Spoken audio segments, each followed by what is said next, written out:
from the back of my truck. That's right. Sipping some coffee. Had some breakfast. I'm really not a breakfast person, but I did have some breakfast. Because I have some time to kill today. I don't pick up my load till 10 a.m. So, went in. Hey, James.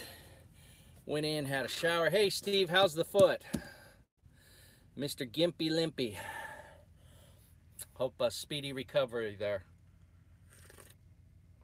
This is my Starbucks commuter cup, all stainless steel. Keeps the coffee darn hot for like 3 or 4 hours. Getting better. Hey, that's good. That's good. I know you're setting Lord Vader, I mean Jeffrey Like, into the poorhouse not working. So, yeah, let me see. I'm going to take my vitamins. So you say to yourself, what kind of vitamins does he take? Well, I take a multivitamin from Costco for men over age 50. I take a fish oil. Where's the camera? Ah, there we go. Fish oil.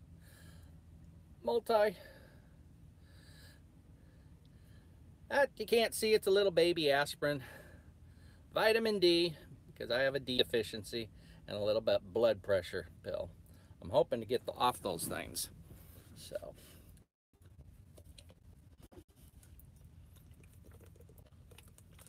Yeah, true man would have just chomped them down. Crunch, crunch, crunch. Yeah, right.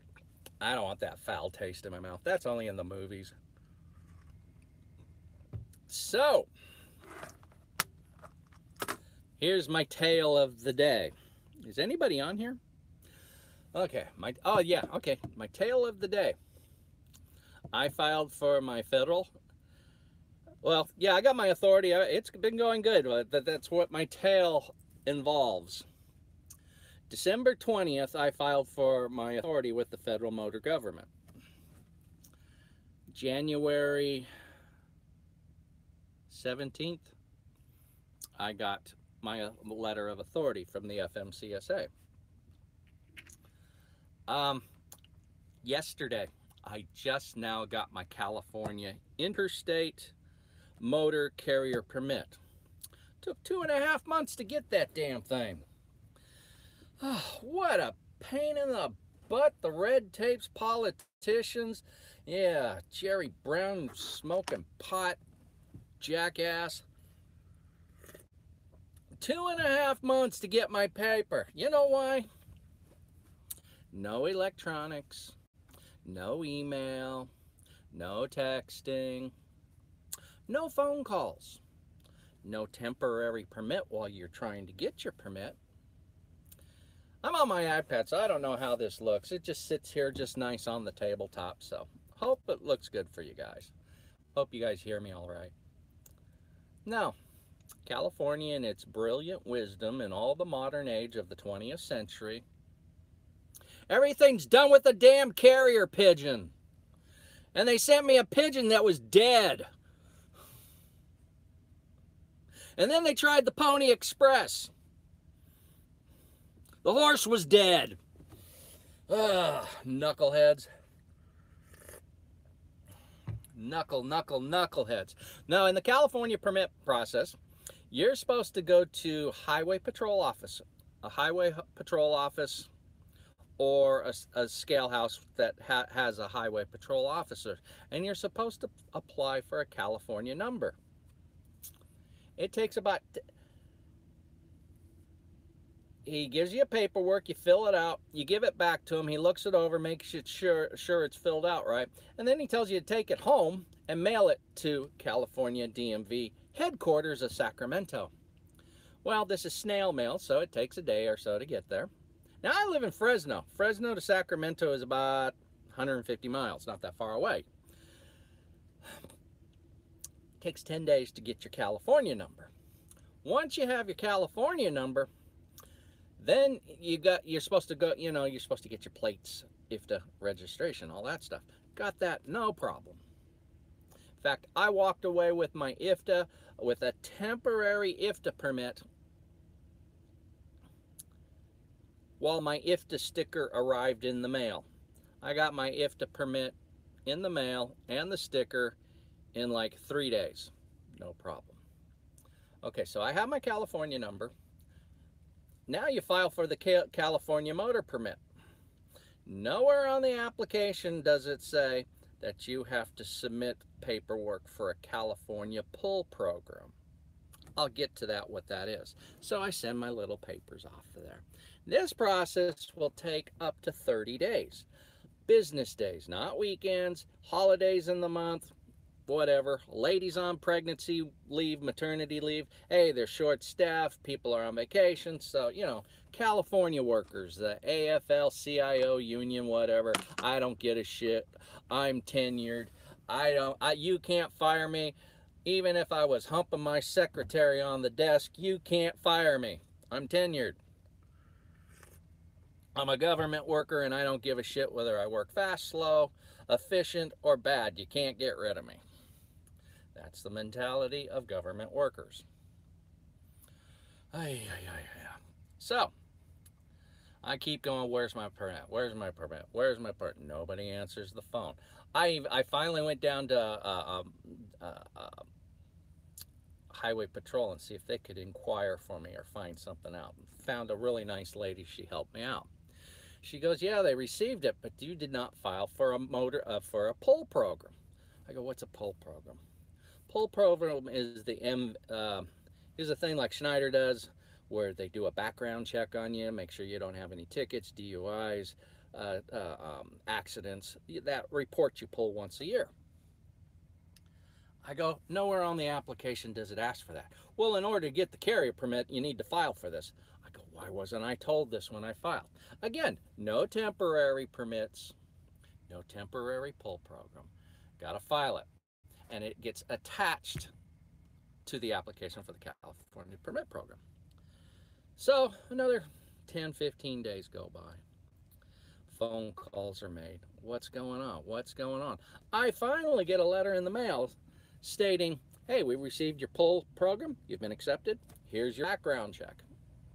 Here, your permit process is still pending because we need proof of insurance. I go, wait a second.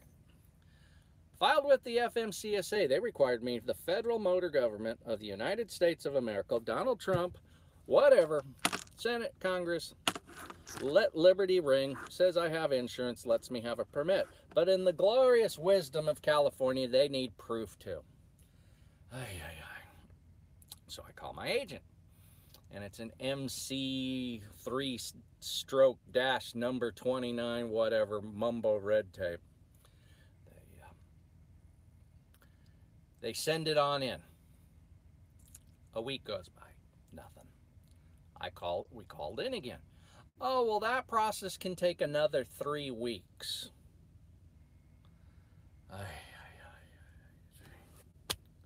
Like I said, the carrier pigeon's dead, Pony Express is dead, California is dead, and now, I won't say that, they'll get kicked off YouTube, but I have feelings for Mr. Jerry Brown, dumbass. Hey, I'm going to get some more coffee in me. Can I get more wired up or what? I rather have water. It's cold. We're raining today. I'm just outside of north of where am I? I'm south of Sacramento, north of Stockton. What earthquake? We in California never feel an earthquake. That's just me farting in my bed in the morning. No, Steve, there was an earthquake. Where was the epicenter? I haven't even watched the news today. So, you know how it is in a truck stop. You know, there's kind of rumblings of trucks driving by, engines starting, APUs running, generators running. There's vibration all over the stuff. Who needs to go to an adult toy store for a vibrator? I mean, your truck just vibrates. Oh, man. So, I finally did get my permit. It's in the mail. I got called. I had my wife call for me yesterday. Oh, LA 5.3. Hey, that's a pretty good size. Yeah, that's a pretty good sized quake. Um, yeah, it had me called. They said it was sent out the 3rd, but as it has been sent out, I am activated, so I'm legal to run. And California, you don't have to, I mean, even though you're filing all these permits and everything, you don't have to keep nothing in your truck as proof, because everything's linked to highway patrol and the police officers and the computer. When they pull you up, they know, hey, your medical card is up to date. They know if you have high blood pressure. They know everything about you, highway patrol, when they pull you over. So you don't even have to carry anything in your truck. Except, you know, your normal stuff. And I did look into the permit for California. That with the California permit does allow me to do intrastate, and it also it allows me to do alcohol within the state. Now, when you cross state lines, you have to check with whatever state line you cross to be doing whatever you do in that state. So, I think I got that dead pigeon laying around here somewhere. Jeez, kept it as a souvenir. Pony Express and carrier pigeon. That's how California does everything. Well, yeah. I booked a load. I was in Sparks, Nevada, and when I found out I had my permit, I booked a load coming over the hill into where was I? Into Sacramento. It was bales of you know how companies have their documents shredded? Well, it was bales of those shredded. Is there a lot of California to California freight? Oh yeah, Southern California up to Central California, and then Central California out to like San Francisco, the Bay Area. But I don't go to the Bay Area. And as far as Southern California, I go down. I avoid LA and Orange County, and if I do loads down to LA, I mean to Southern California, I make sure they're on the outskirts in the Inland Empire, San Bernardino, Riverside, Moreno Valley. You know, I'll go down in Rancho Cucamonga, Ontario, down that way, maybe Pomona, but that's about it. I used to do some beer loads out at Irwindale, the Miller Brewery there. They paid pretty good. They were heavy though, as beer always is, but they paid pretty good. So have some more coffee. Sometimes you just need a paper cup, metal cylinder. Dang, it's still hot. That thing's been in there an hour. It's still stinking hot.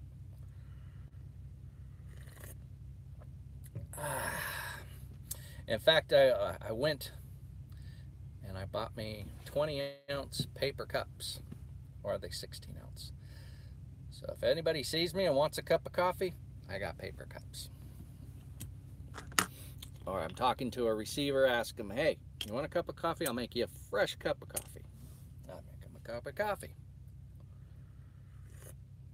After all, I got that nice Ninja coffee maker. It makes really good coffee. So we're just chugging along today. I pick up at 10 in Stockton. This load paid pretty good. I mean, it's a shorty. It's paid picks up here in Stockton, and I go down the road about an hour and a half, and then over Pachenko Pass for another hour, so about 2.5 hours, about just a little over 100 miles, and then I got $450 for this load. And the load I did yesterday was about $350. So I was supposed to do that this morning, but it was kind of an open window because it's a recycling place. If I could get it there before 5, I was thinking on doing it this morning at 6 and then doing that, so I would have had 2 loads, $350, and the other one for $450. 2 loads today, but I squeezed that one in yesterday, so that's pretty good. So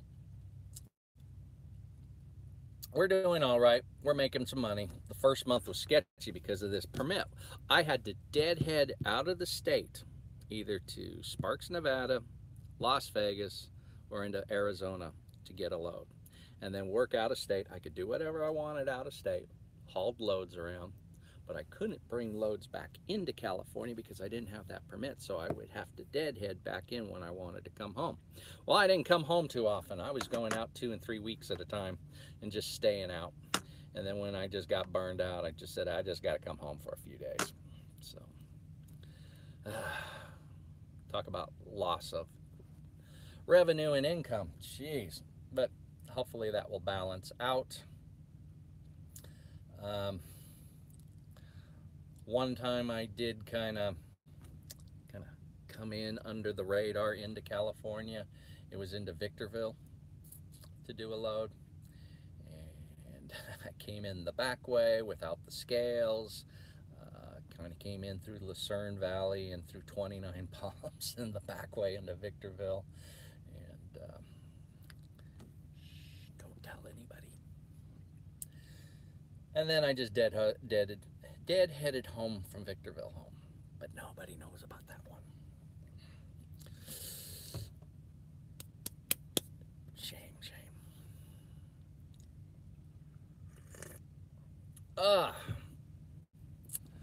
So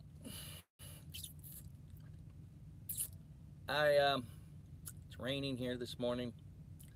It's humid. This rain's coming up from the south, so it's kind of a warm raining.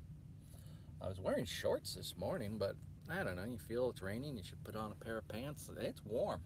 Let me open my window here, unless it gets too noisy for you guys.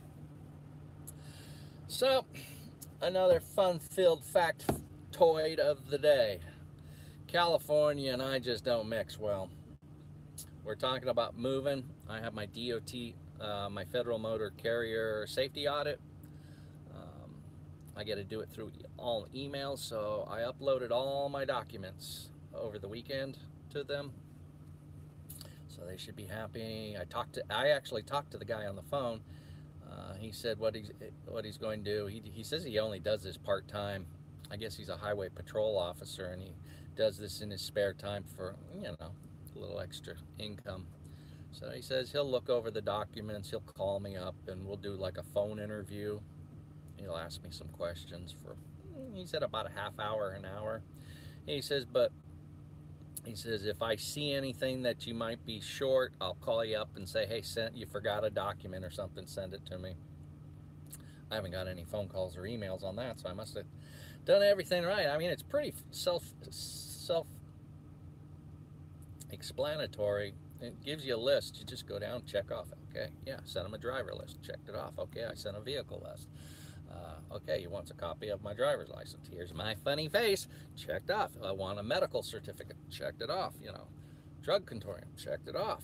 Employee enrolled in the drug consortium. Driver's list. Checked off. You know, all this silly stuff.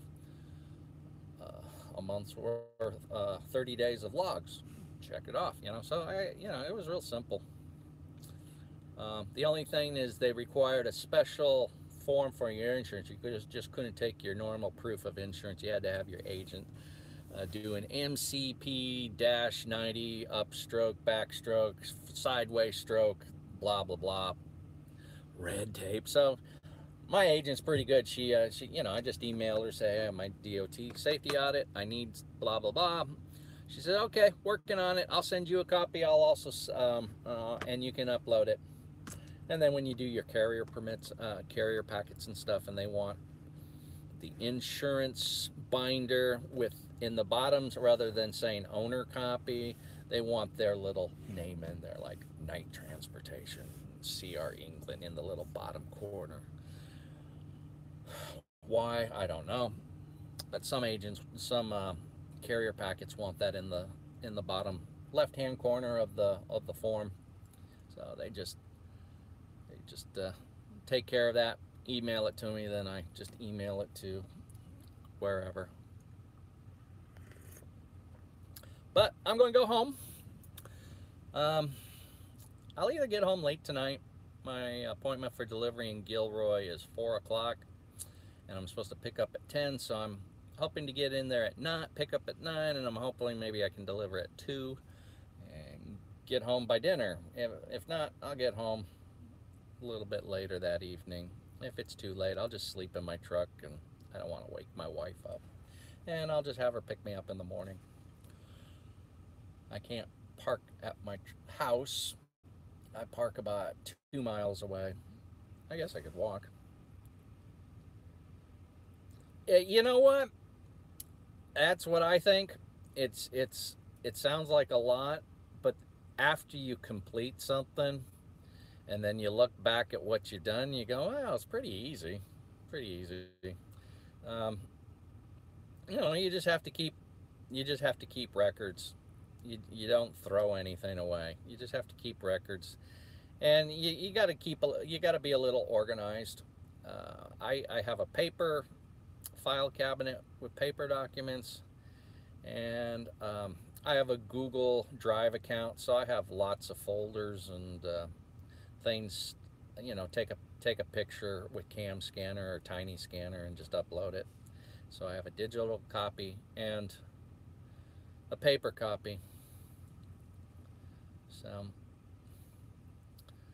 um, I think, like James said, and what Jeff's going through, trying to get intrastate permits, that's a little tricky because these states don't do anything electronically. Everything's done through snail mail and carrier pigeons. So um, I misspoke with not the carrier pigeons, but the Pony Express. California doesn't have ponies; they just have jackasses. Jackass Express, brought to you by the state of California. The logo on the don't be misled. Our state flag has a grizzly bear on it. It's supposed to be a jackass.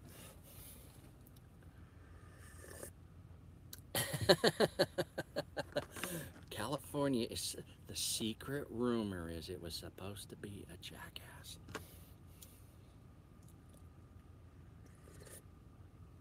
Ah, good old coffee. Got my vitamins down. Yep. When I was about 39, and I was working hard, working graveyards, always sick, and started taking vitamins. Never been sick since. Every once in a while, I get sinuses and stuff, head colds, but hardly ever get sick anymore. And I'm glad. In this work, you need to keep moving, keep busy to keep making money. I'm going to go home this weekend. I know I said that, but what do I need to do? I need to do my quarterly IFTA taxes, so I've never done that. Nice thing with my Qualcomm unit in my truck is I can go on a web page and it breaks it down by the quarter, and it shows every state that I drove in, how many miles I drove that state, and then a total of miles driven. So that's kind of nice. Now all I have to do is just pull my fuel receipts and just transcode, just move the numbers over onto a piece of paper and that stuff. So I need to do that, and I need to finish my regular taxes with the IRS. At least get them. I do it the old-fashioned way. I don't do that electronically. I actually mail them in. I got that. I used to have an IRS agent do my taxes, and boy, he knew how to play around with the numbers. And he always said, he says, don't do them electronically. He says, file them paper. He says, every day an agent sits at their desk, and every day there's a stack of forms and returns on his desk. And as fast as he gets that pile of forms done, another pile of forms show up for the next day. They don't want to work too fast. They don't want to work too slow. If you work too fast, they give you more paperwork. If you work too slow, they're questioning you. So he says, you just put a mental picture. You do X amount of tax returns a day. And on paper, if everything looks right, they're getting a little money, you're getting a little return, they're happy. So I need to finish that up. No return this year. I gotta pay. I gotta pay. I gotta pay about $2,000 this year, so I got off kind of easy. I think I usually don't send in quarterly things till later on in the year, and I only sent them $1,000 this year, and then I have to pay another $2,000. But yeah, I might send them a thing in June and another one in December or something. We'll see. We won't be making more money this year, so I probably should. But on the same note, I have far more deductions now that I have a trailer payment, higher insurance, things of that nature. Whew.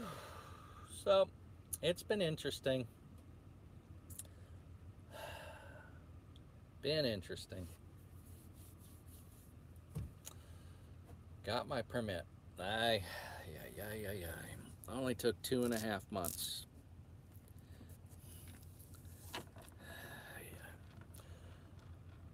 So, in retrospect, what would I have done different to get that permit? Most people get that permit in 30 days. I don't know.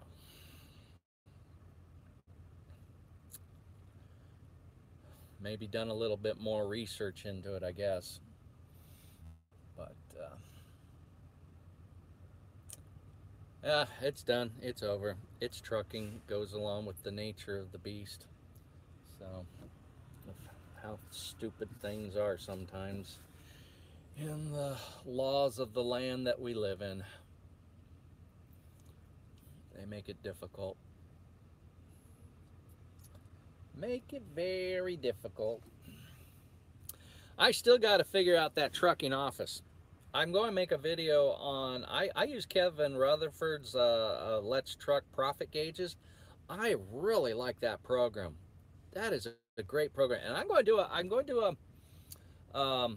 a review on that, because there isn't any reviews on that on the internet. Now the Crafty Trucker, I'm thinking about it.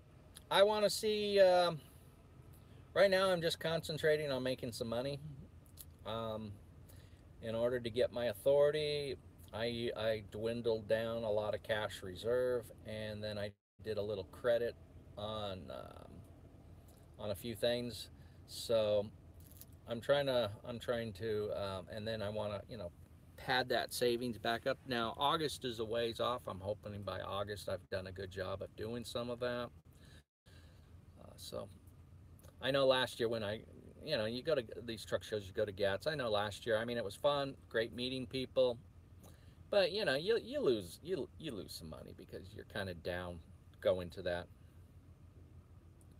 Who isn't on Trucking Office? Still using Trucking Pro. Yeah, I'm still trying to figure out that Trucking Office. There's just buttons all over the place to do stuff, and there's a bit of a learning curve there. I might continue using it just to supplement my Let's Truck Profit Gauges. So the Let's Truck Profit Gauges has good business reports and profit and loss that show miles per gallon and how it all breaks down. It shows, on your expenses. Hey, if you were to look at all your communications, your cell phone, your internet, the truck stop internet, your home office phone,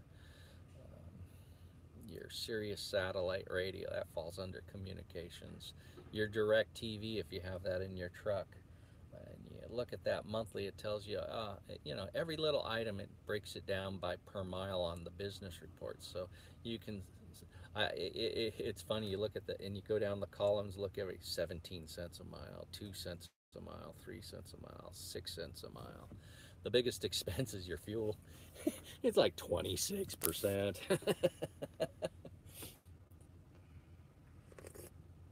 So I saw that Lone Mountain Trucking on Facebook. They put up a link. I haven't been on their webpage in forever, But I guess they're getting in pre-ordering new Volvos, the new Volvos at the Lone Mountain. I think they want $12,000 down, and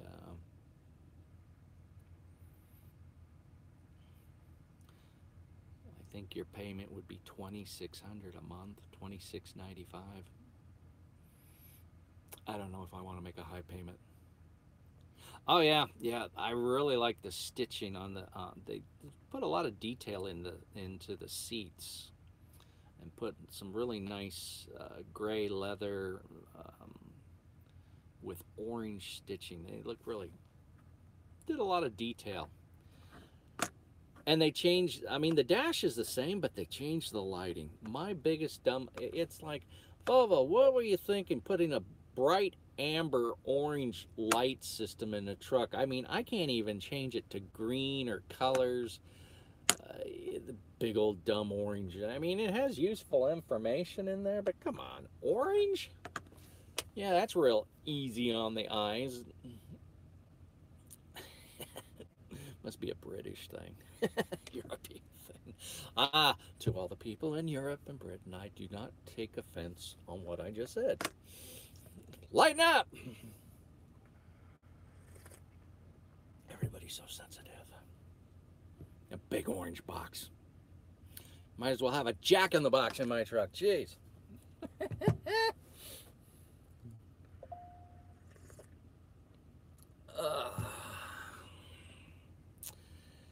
So, fun. Truck's running good. Running strong. I got into Sparks, Nevada, had some time, and I pulled into the Petro.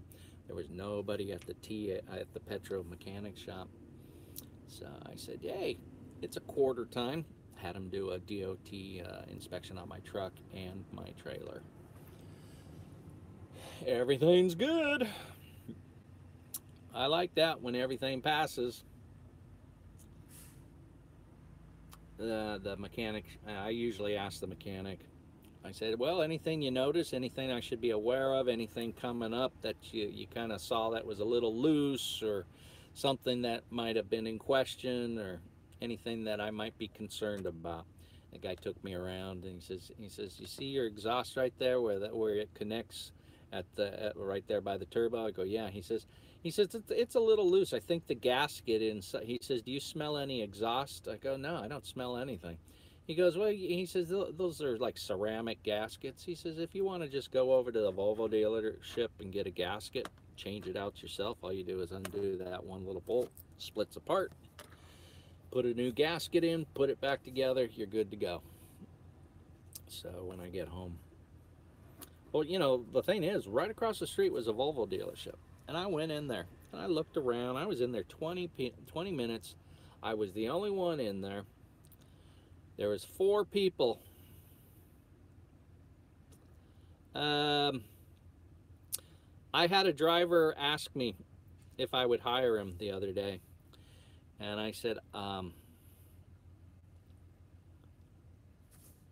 giving it a lot of thought, but like I told my wife the other day, I said, I'm not doing anything till I get my shit all lined up in a row and I'm getting profitable. I mean, just like when I left Schneider, hey, I was complacent. I got it all in line. You know, you kind of know what you're doing. And I said, I'm not going to do anything till I get my shit, because I see what Jeff is doing. So, I'd probably need a little bit of coaching, a little bit of mentorship, a little bit of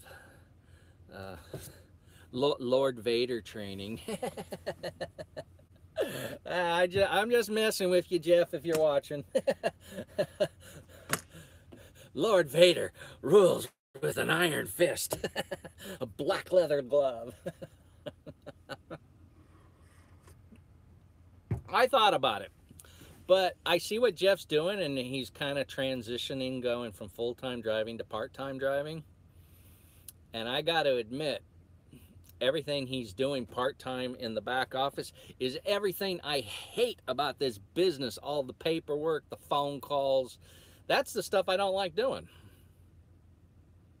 Yeah, I mean, like I said, if I can nail down everything and just be so organized, I got the carrier packets. I'm getting better at carrier packet, but I remember it took me an hour to fill out my first carrier packet. I did a carrier packet the other day. It took me 10 minutes. I'm getting things honed in. That trucking office. The first time I did a thing, it took me an hour just to do one stupid thing. And by now I forgot how to do it. It's, when you get comfortable in a routine and start doing stuff where it starts coming second nature to you. But then that's okay. I'm thinking about that, because it would be nice to transition from full-time driving status, where, okay, I'm going to have to be home a day to do some paperwork. And I would think the biggest concern, like Jeff has, hey, now you got somebody, I'm responsible for myself. Now I got a couple guys under me. I'm responsible for those guys too. So they want to get paid. I can't be screwing around saying, oh, I'm busy, I can't pay you. No, hey, submit those invoices the minute Thunder Funding sends it to me. Guess what? I'll send it to you, and minus your fuel and all that stuff. So I mean, that's another whole learning curve of how, look how long Jeff had Gear Grabber, and between the two of them they ironed out the kinks and they got it fine-tuned. So now that Jeff can bring on ours, and it's a lot easier, but he does spend a lot of time in front of that phone, in front of a tablet, and doing stuff, and then it pulls him off the road too to do stuff. So if you do that, you're going to have to say, well, I will be a part-time driver, because now I have guys under me and I need to be doing things in the back office and make sure they're getting paid and keeping sure all my permits are up to date, and just have everything, all your ducks in a line in case you get audited. And again, all the stuff I hate doing, but you have to do. Believe it or not, I actually like driving. I like seeing the sights. I took a nice little picture the other day. You see a nice sunrise, a sunset. I just take that all in. I like that sort of stuff. Half the time I drive around not even listening to the radio. I just like the hum of the engine and the open road, and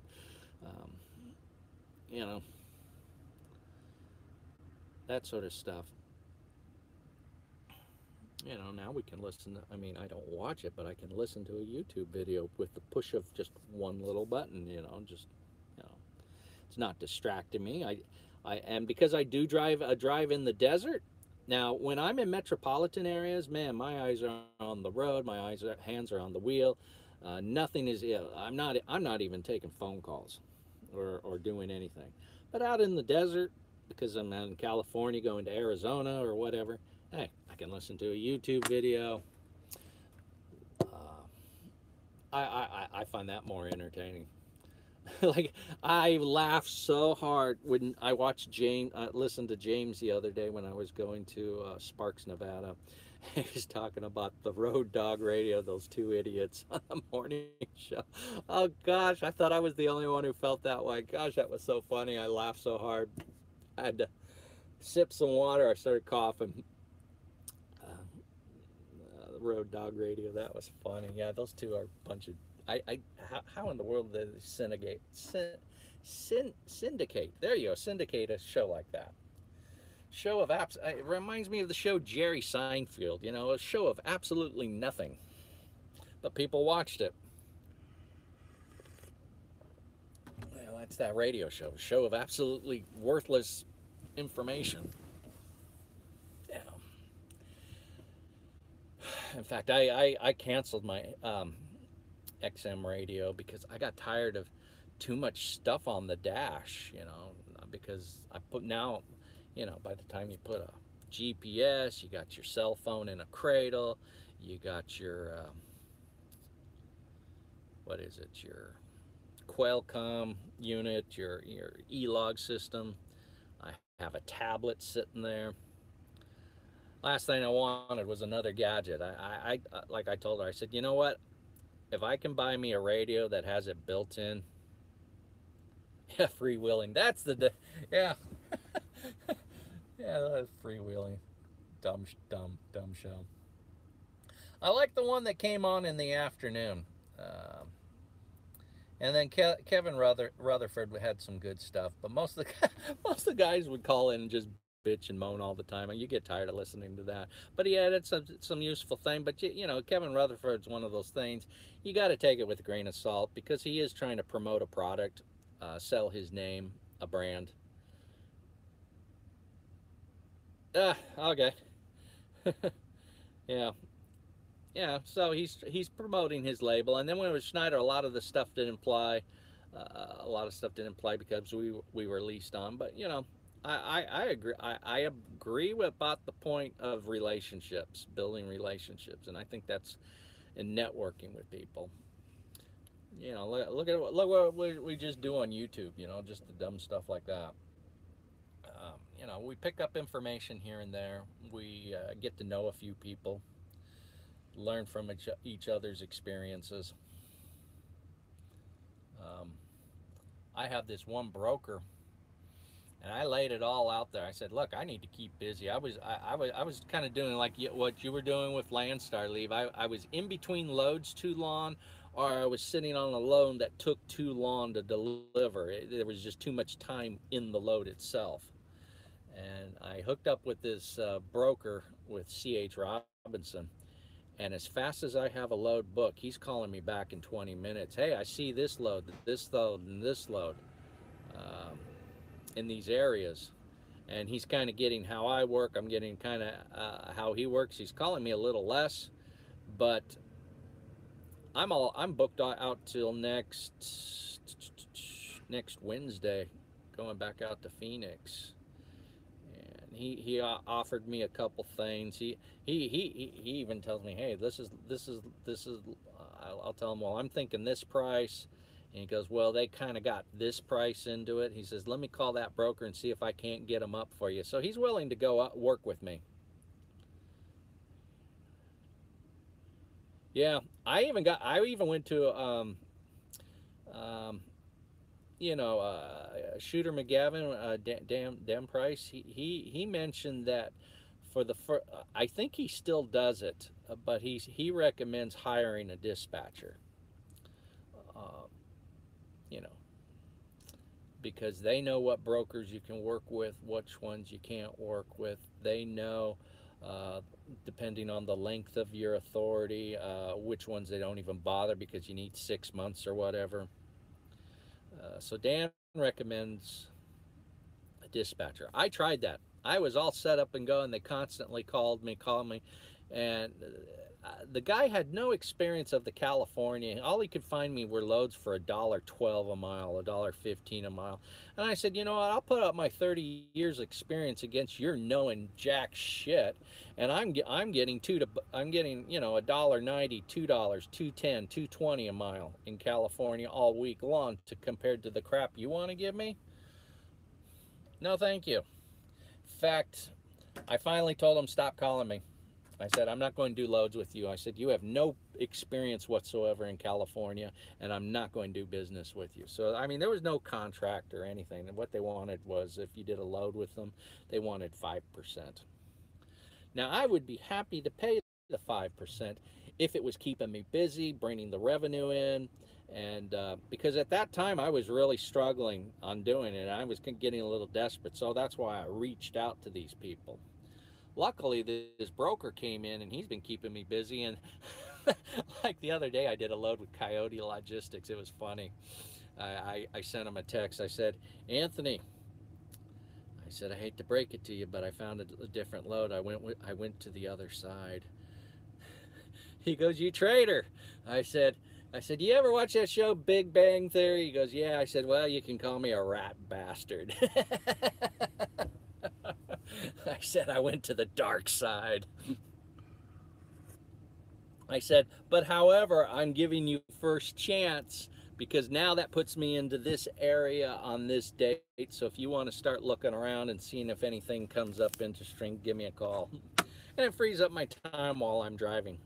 You can't really be looking for loads while you're driving. So he get, got the little headset thing on. He gives me a call, and I usually ask him, Well, how many miles? What's the weight? And what are the pickup times and delivery times? And if it fits within my thing, then I said, okay, let's see if we can talk a price now. And I always try to shoot for, average. I mean, I'm not getting rich over everything, but I try to shoot for the $2 a mile mark. There for a while, I had to really watch what I was doing, and I kind of had to put myself in a mode. Okay, does this load in this lane pay more than what Schneider was paying? And if the answer was yes, then that's a good thing. Even though you think you should be making more because you're looking at the national rates and the 15-day cycles and stuff like that. You know what, Steve? I used them all, and I've recently narrowed it down.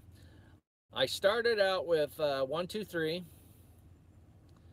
and then I went to OIDA, and they have a members discount, and I got the DAT board. I think they call it the DAT Edge for $31, and I did that board. And then I signed up for all the bells and whistles with the Truck Stop Internet. I really like the look and the feel and the experience on the Truck Stop, but it's kind of just the same information, and to spend $150 a month for that damn board, I called them and canceled it. I said, I just can't justify spending $150 a month when I can do the 123 for $35, and I can do the DAT board for another $30.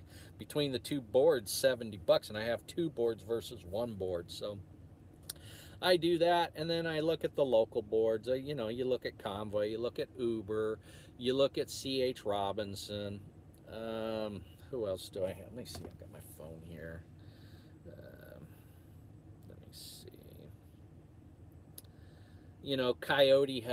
Coyote Logistics has their thing. I really don't like doing total quality logistics loads. God, they call and bug the heck out of you. All they do is call you all the time, and they really lowball you, in my opinion. Now, if you need a load, you need a load, but I particularly don't like doing total quality logistics. And Pepsi, oh my gosh, Pepsi, if you watch this, you guys are a bunch of buttheads. My gosh, answer your phone. Answer the phone. Put some more staff up. Stop being like Walmart and don't have employees in the store. Jeez, Pepsi, answer your phone. Average wait time is 2 minutes. Yeah, that was 20 minutes ago. Answer your phone. And Pepsi's one that like to low ball you too. But every once in a while, like out in the Phoenix area, on Saturdays and Sundays, they got these loads that you can pick up. You only go 10 miles down the road, and they pay about $350. You can sometimes squeeze $400 out of them for only doing 10 miles. I did that once on a Sandy. But Pepsi, answer your phone. Get some support staff. What is it on the Pepsi? If you feel like leaving a message, we will be happy to get back to you. Wrong. We live in a modern world with voicemail and the technology. Nobody returns calls. Give me a break.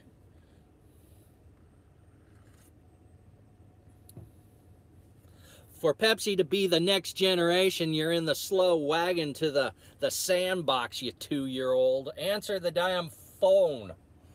Jeez. I've sat here. Here's my phone. It's sitting on the table right next to me. Oh, Steve, check this out. Changed my wallpaper on my phone. You spent a lot of time on Facebook, so you've probably seen this. All right, let me back it up. Wyatt Earp and Doc Holliday. Let me see, tilted just where? Oh, it went away. That's a picture of Wyatt Earp and Doc Holliday from Tombstone. Not the movie, the original. Wyatt Earp and Doc Holliday. You've probably seen that on Facebook once in a while. I said, I want that image on my phone, and it's with his brothers and stuff, if you like that sort of stuff. I had a picture of my truck on there. I said, I see my truck every day. Who cares? I wanted a picture of Doc Holliday and Wyatt Earp. That was a good picture. So, Ah, geez, I'm getting like James Best. No, no, he holds the records. James, are you on here? No, James, you're not. No, you probably are out. Steve's the only one with a little spare time these days. So, yeah. Pepsi, answer your phone. It's a new generation. Yeah, Pepsi lowballs you too. I think they have loads from Bakersfield going to Phoenix, Arizona, and all they want to do is give you $600. Come on, give me a break. I said, fuel is going up like crazy. I said, that doesn't even pay for my fuel.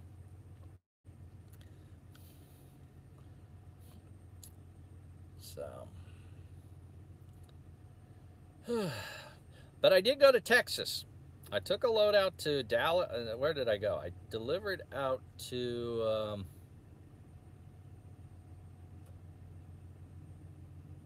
I picked up in Tyler, Texas, but I delivered out there somewhere out there by Dallas, out there somewhere by Fort Worth. Actually, it was Fort Worth I delivered to.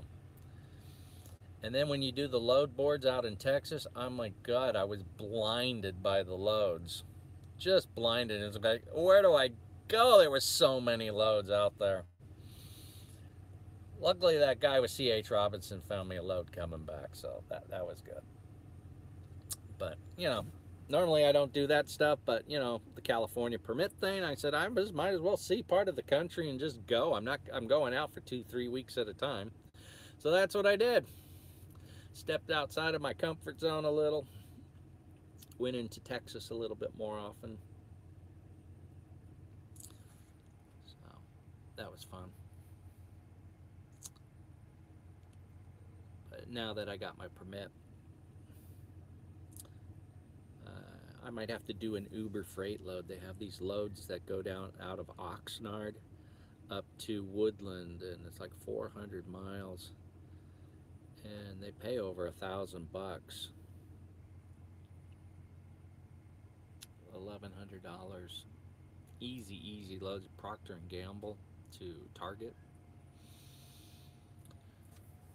Easy loads. But I see differences on the load boards. I need to fill out some more carrier packets, and the thing I hate doing, and then also find some more apps that I can put on my phone for looking for loads. In fact, I just started looking on the what is it, Trucker Path? They have a free load board. Started looking at those.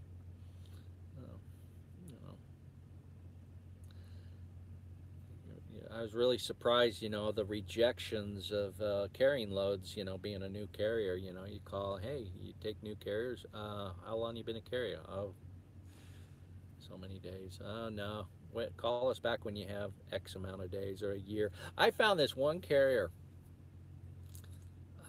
FNS, I think it was, or it began with an F. They wouldn't touch you unless you had 3 trucks and 3 drivers. Wouldn't even look at you. Said, okay, see ya.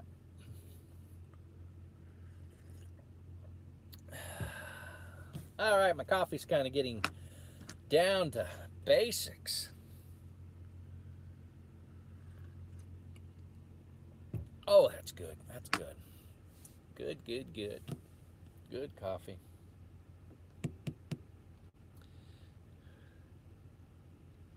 Yeah, that, you know,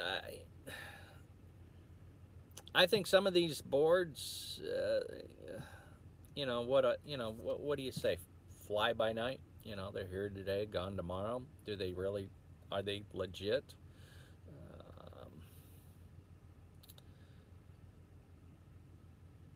Yeah, that's true.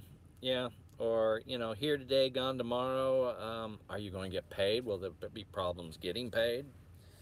So, you know, I think if you stay with the big boys, I just got to fill out a few more carrier packets, find out who else I can go with. I like the fuel card. That's cool. Took me, gosh, took me over a month to get my fuel card, but when I did get my fuel card, gosh, I tell you what, that fuel card is, I told the gal on the phone, I said, you know what, I can call my bank, say I need a new credit card, it arrives in the mail, I call a 1-800 number, enter in the card number, and it's activated. Boom, no questions. Now an EFS card, it's like going through Fort Knox to get anything done. I mean, God, menus and sub-menus, and they do the two-factoring security system. They'll send you a code on your cell phone, you enter in the code, and then you got a secret pin. Oh my gosh. I was talking to the gal, she was really nice. I said, man, I said, sometimes, I said, I like the extra security, but sometimes it's just a pain in the ass. And we both kind of cracked up over that.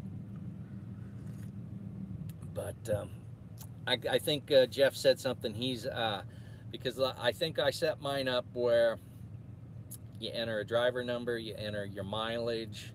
It will ask me if I need, you know, I think I put maybe a $50 if I wanted to get something in the store. I never did that with Schneider. I would just pay for it, a fuel additive, but it just never needed it. And then you know, if I needed a daily max amount, I had it at 200. I had to up it a little bit because I had to pay a lumper the other day, and had to up my limit a bit. So, in fact, I even the other day when I did my DOT inspections in Sparks, I used my fuel card because, you know, I had $1,700 on the stupid thing. I said, well, why use my? I told the guy, I'm going to use my fuel card. If it doesn't, I said, I got money in my bank account. I'll use that. I said, if it takes, it takes. If it don't, it don't. I said, I don't know what I'm doing with this fuel card. It took. I even did a check the other day, and I did a what's the thing called? What's it called? Hold on. I'll tell you. A money code. That's what it's called. I did a money code. I had no idea what I was doing.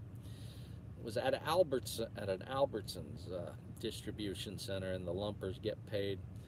Yeah, they give you a piece of paper. Call this phone number. They'll give you the amount and who it's. And I did a money code. That was easy. Never did a money code before. Never had to. But yeah, I think the thing with lumpers kind of ridiculous. I mean, the person, whoever you're shipping the product for, and the place you're delivering knows there's lumpers involved. Why don't they just have it prepaid up in advance? Say, yeah, I'm sending a load over here. You guys just hey, just set up an account for me, you know, and just charge it to my account. Whatever. Yeah. Lumpers are just a cheap way for companies so they don't have to pay employees and give them benefits and give them top dollar wages. So they have lumpers. Low labor, cheap labor. You know, most of them make $100 a day. I mean, it's no different than having the day worker at Home Depot, you know, the contractors and stuff. Do that stuff. I delivered to an Amazon fulfillment center the other day in Fresno. They're building one. It's not built yet. And I had all the high-tech shelving for the robots. And they're special shelves that have laser-guided type stuff that the robots and the sensors and everything can work. That was pretty interesting. You know, robots are replacing human jobs. But that's, you know, that's the thing. I feel sorry for a lot of this younger generation, that the technology is there,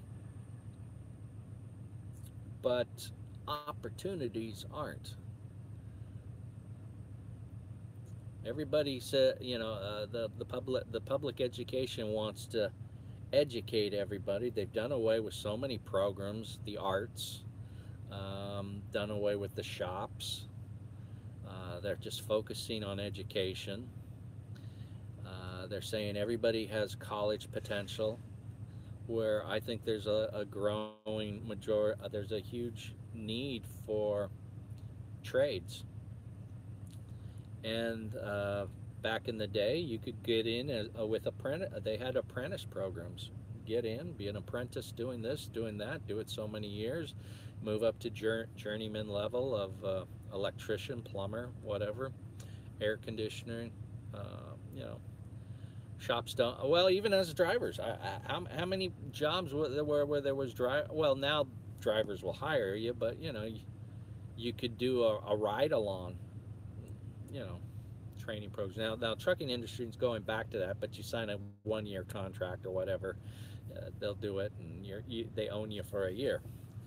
But other places, you know, the opportunities up there, and I think it all has to do with lawsuits and the trial lawyers, because he wasn't properly supervised, or this wasn't an accredited school of education. I don't care you have 30 years experience. Your experience don't mean shit unless you're accredited. Okay, so that's why a lot of places have done away with those. So again, back to the kids. I think these kids don't lack a lot of opportunities. Where full-time positions are now part-time positions. High-paying wages are now low-paying wages, or mediocre paying, or scrape-by wages. Yeah, tough, tough, tough, tough. Feel sorry for these people, but they're motivated, they're determined, and they're thinking outside the box and doing things that you wouldn't think.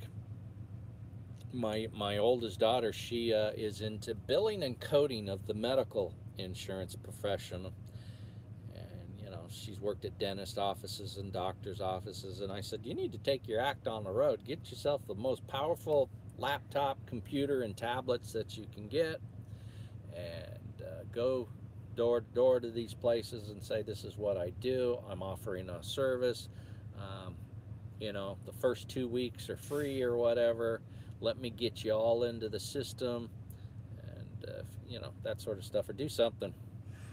Yeah, she got into that when Obama took office back in '08. She goes, somebody's going to have to know this Obama insurance stuff. She goes, I think this might be a good potential and a good future, because it looks pretty complex, and somebody's going to have to figure it out. So that's what she said she did. So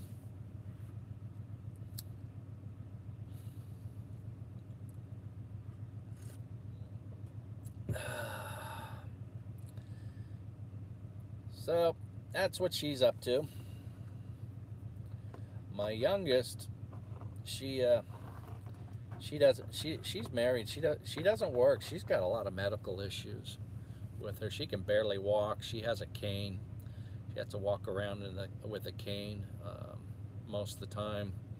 She has so many problems with her female organs and stuff. She's had surgeries to remove tumors and growths, and they pinch just right in certain areas in the spinal cord, and now they're talking. I mean, my youngest daughter, she's like, what, 27, 28, and now they're talking about doing a hysterectomy. I mean, the girl's only 27 years old, and they want to do a hysterectomy on her. So that's crazy. Well, I think I kind of rambled on a little too long here, but I got a California permit. It came in on a dead carrier pigeon. That's how it worked. That's how it worked today. So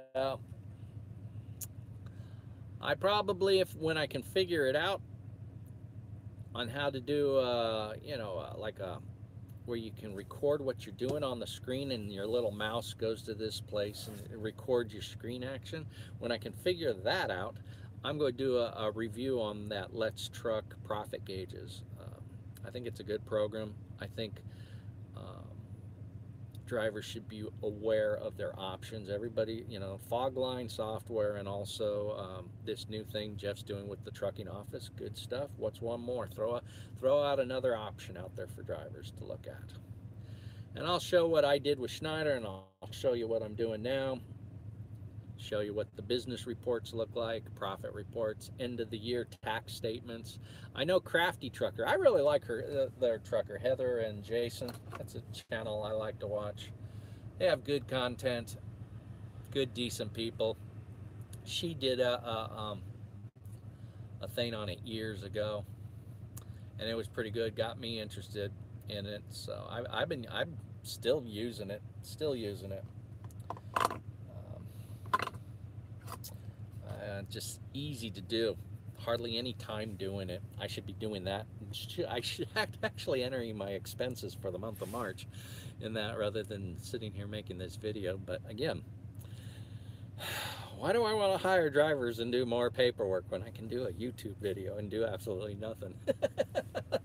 I stall when it comes to paperwork. I don't think I'd be a very good boss. Where's my paycheck? Oh, I'm watching YouTube videos. Wait for it, buddy. Okay, I'm out of here. Take care, guys. Have a good day.